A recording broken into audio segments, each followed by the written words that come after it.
ఐబొమ్మ రవి కేసులో సంచలన విషయాలు ఒక్కొక్కటిగా బయటపడుతున్నాయి. 12 రోజుల కస్టడీలో కీలక అంశాలను రాబట్టారు సైబర్ క్రైమ్ పోలీసులు. ఐబొమ్మ రవి తన ముగ్గురు స్నేహితుల ఐడీలతో ఫేక్ ఐడెంటిటీలు క్రియేట్ చేసుకున్నట్టుగా గుర్తించారు. వెల్లెల ప్రహ్లాద్ కుమార్ తో పాటు అంజయ్య, కాళీప్రసాద్ పేర్లతో నకిలీ ఐడీలు సృష్టించాడు ఐబొమ్మ రవి. అమీర్పేటలోని హాస్టల్లో ఉన్నప్పుడు వెన్నెల ప్రసాద్ తో రవికి పరిచయమైంది. ఆ సమయంలోనే Prahlad 10th memo, Aadhaar card తీసుకున్నాడు. ప్రహ్లాద్ పేరుతో డ్రైవింగ్ లైసెన్స్, పాన్ కార్డ్, అలాగే బ్యాంక్ అకౌంట్ కూడా తీసుకున్నాడు రవి. పేరు మాత్రమే ప్రహ్లాద్ది పెట్టి ఫోటో మాత్రం తనది పెట్టుకుని ఫేక్ ఐడీలు తీసుకున్నాడు. కడప జిల్లాకు చెందిన వెల్లెల ప్రహ్లాద్ 2007లో అమీర్పేటలోని హాస్టల్లో రవితో కలిసి ఉన్నాడు. ప్రహ్లాద్తో పాటు కరీంనగర్కి చెందిన అంజయ్య పేరుపై కూడా కొన్ని ఫేక్ ఐడీలు క్రియేట్ చేసుకున్నాడు రవి. 10th క్లాస్మేట్ అయినటువంటి కాళీప్రసాద్ ఆధార్ కార్డుతో కూడా ఫేక్ ఐడీలు సృష్టించుకున్నాడు. పాస్పోర్ట్ మాత్రం ఇమ్మంది రవి పేరుతోనే తీసుకున్నాడు. ఈ ముగ్గురు స్నేహితుల పేర్లతో హాస్పిటల్ ఇన్, సప్లైస్ ఇన్ వెబ్సైట్లను బినామీ పేర్లతో కొన్నాడు రవి. ఈ 2 వెబ్సైట్లు సక్సెస్ కాకపోవడంతో ఐబొమ్మను సృష్టించాడు. మొత్తంగా 13 కోట్ల ట్రాన్సాక్షన్స్ గుర్తించారు సైబర్ క్రైమ్ పోలీసులు. 3 కోట్ల రూపాయలను ఫ్రీజ్ చేశారు. 10 కోట్ల రూపాయలతో విదేశాల్లో జల్సాలు చేసినట్టు పోలీసులు చెబుతున్నారు.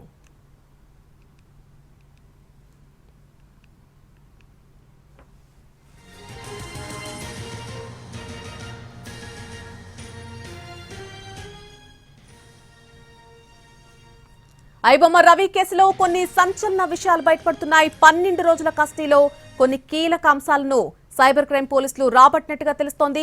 అంశాలకు సంబంధించి పూర్తి అప్డేట్ మా crime input editor Ramesh Vaitla అందిస్తారు. రమేష్ వైట్ల, ఈ 12 రోజుల కస్టడీలో విచారించిన తర్వాత కొన్ని కీలకమైన విషయాలు తెలిసినట్టుగా చెప్తున్నారు.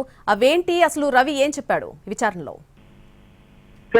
ఐబొమ్మ రవిని 12 రోజుల పాటు కోర్టు అనుమతితో విచారణ జరిగింది. దీంట్లో అతని ట్రాన్సాక్షన్ కావచ్చు, అతని వెబ్సైట్ కావచ్చు, హోస్టింగ్ కావచ్చు, వీటన్నిటిలో సమగ్ర సమాచారాన్ని అధికారులు తీసుకున్నారు. అయితే ఇప్పటి వరకు 13 కోట్ల రూపాయల వరకు ఐబొమ్మ రవి బెట్టింగ్ యాప్ ద్వారా సంపాదించినట్లు అధికారులు గుర్తించారు. అయితే వీటిలో 3 కోట్ల రూపాయలను బ్యాంకుల్లో డిపాజిట్ చేసుకొని ఉన్నాడు. మిగతా 10 కోట్ల రూపాయలను విచ్చలవిడిగా డబ్బులను ఖర్చు పెట్టాడు. అంతేకాకుండా ₹1 కోటి ఖర్చు పెట్టి కరేబియన్ దీవుల పౌరసత్వాన్ని పొందాడు. అంతేకాకుండా మిగతా 9 కోట్లతోటి 86 దేశాల్లో అతను తిరగడం జరిగింది.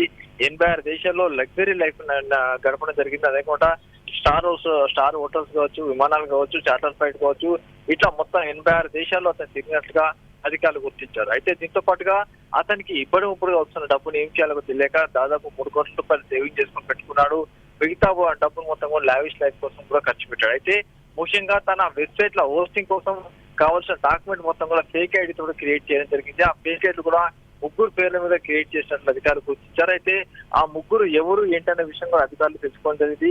దీనిలో ప్రహ్లాద్, అంజయ్య, కాళీప్రసాద్ ఈ 3 పేర్లతోటి అతను ఫేక్ ఐడి సృష్టించి ఆ మేరకు వెబ్సైట్ హోస్టింగ్ సంబంధించిన సైతం కొనుగోలు చేయడం జరిగింది. అయితే పేర్లు, తర్వాత నెంబర్స్, ఆధార్ నెంబర్స్ వాళ్ళే ఉంటే ఫోటోలు మాత్రం ఐబొమ్మ రవి పెట్టుకొని అతను ఆ వెబ్సైట్ కొనుగోలు చేయడం జరిగింది. ఆ తర్వాత చూసినట్లయితే ప్రహ్లాద్ తీసుకొచ్చి పోలీసులు విచారించినప్పుడు తనకు అసలు రవికి ఎలాంటి సంబంధం లేదని, తన డాక్యుమెంట్ తన దగ్గరికి ఎలా వచ్చింది తెలియదని చెప్పి కూడా అతను చెప్పడం జరిగింది. ఆ మేరకు ప్రహ్లాద్ ఇచ్చిన కంప్లైంట్ వరకు పోలీసులు మరొక కేసు కూడా నమోదు చేయడం జరిగింది. అయితే వీళ్ళంతా అమీర్పేటలో ఉంటూ చదువుకున్న సమయంలో ఈ ఐడీల మొత్తం కూడా కొట్టేసినట్టుగా అధికారులు గుర్తించారు. అయితే మరొక చూసినట్లయితే ఇప్పటికీ అతనికి ఎవరైతే టెలిగ్రామ్ ద్వారా సినిమాలు సప్లై చేశారో వాళ్ళకు కూడా సంబంధించిన ఆస్తి కూడా అధికారులు అనుకున్నారు. ఎందుకంటే కొంతమంది మాత్రమే ఐబొమ్మ రవికి ఆ టెలిగ్రామ్ ద్వారా సినిమాలు తీసి పైరసీ చేసి ఆ పైరసీ టెలిగ్రామ్ ద్వారా పంపించిన వాటి మొత్తాన్ని డిఆర్ఎం టెక్నాలజీ ద్వారా అతను పాలిష్ చేసి, అంటే మొత్తంగా ఆడియో వచ్చి వీడియో విజువలైజేషన్ సరిగా చేసి ఆ మొత్తాన్ని కూడా అతను తన వెబ్సైట్ లో పోస్టింగ్ చేస్తున్నాడు. అయితే దీనికి సంబంధించి టెలిగ్రామ్ యాప్ ద్వారా ఎవరైతే ఇతనికి సినిమాలు సప్లై చేస్తారో వాళ్ళని కూడా గుర్తించడం జరిగింది. వాళ్ళని కూడా త్వరలో పట్టుకుంటామని చెప్తున్నారు. అయితే మొత్తంగా 12 రోజుల కస్టడీలో చాలా విషయాలు కూడా తెలుసుకోవడం జరిగింది. అతను హోస్టింగ్ కావచ్చు, డబ్బు కావచ్చు, అతను సంబంధించిన లావిష్ లైఫ్ కావచ్చు, పైరసీ కావచ్చు, టెక్నాలజీ కావచ్చు, లేకుంటే ఎలా హోస్టింగ్ చేస్తున్నాడు, ఎన్ని వెబ్సైట్లు ఉన్నాయి, ఎన్ని సినిమాలు ఇతని దగ్గర ఉన్నాయి, 28,000 పైచీలకు సినిమాలు ఇతని దగ్గర ప్రస్తుతానికి స్టోర్ బ్యాంక్ లో ఉన్నట్టుగా చెప్తున్నారు. సినిమాలు క్లౌడ్ లో ఉన్నట్టు పెట్టుకున్నా చెప్తున్నారు.